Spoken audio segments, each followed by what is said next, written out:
Are sex ed classes effective, or do they make teenagers want to engage in sexual activities? Well, you can find that out by going to Suffolk University's Super Program. The Super Program is among one of the many programs across the country that teach students about puberty, sex, hormones, and the changes going through their bodies. The Counseling Health and Wellness Center is Suffolk's health center that treats and counsels students. Supers is a branch of the center that provides students with sexual and healthy living information. Super ambassadors hold weekly programs, events, and sex ed classes that teach students about consent and how to be safe while sexually active. In the U.S., sex ed classes start being taught in many schools starting in the 5th grade. The classes start off subtle, talking about puberty and the changes going through students' bodies, before moving up into deeper topics.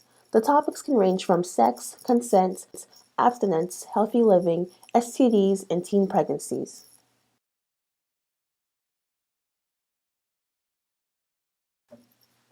Many health officials, like the staff and nurses at CHW, believe that sex ed classes are a must because they inform students not only about sex, but living healthy lifestyles. The classes help prepare students to make the right decisions and provides them with ways to stay safe.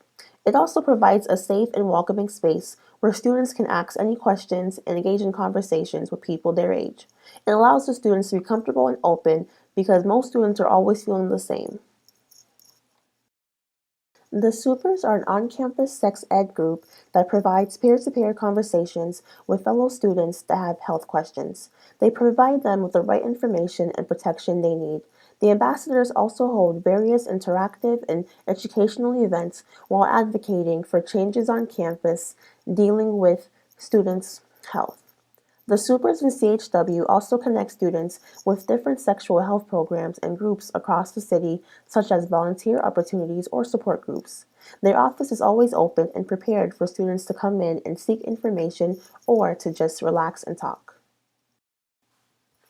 But the big question is, are these classes effective? According to polls, more than half of parents believe that sex ed classes shouldn't be taught in schools. They believe that it is inappropriate and corrupting their children's minds. I interviewed Kelly Schumacher, the director of Supers, asking her about her feelings towards sexual education. Yes, I think we're making leaps and bounds, and again, I as we evolve and I think there's a lot of things culturally that people feel freer to express themselves.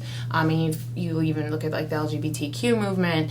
A lot of that kind of stuff is just opening up doors for conversations that 20 years ago people weren't having. And these things existed, we just weren't talking about them. I think we've made leaps and bounds for sure. Actually, due to the rise of these programs, the national data shows that the rates of teenage pregnancies and STD cases have lowered in the country.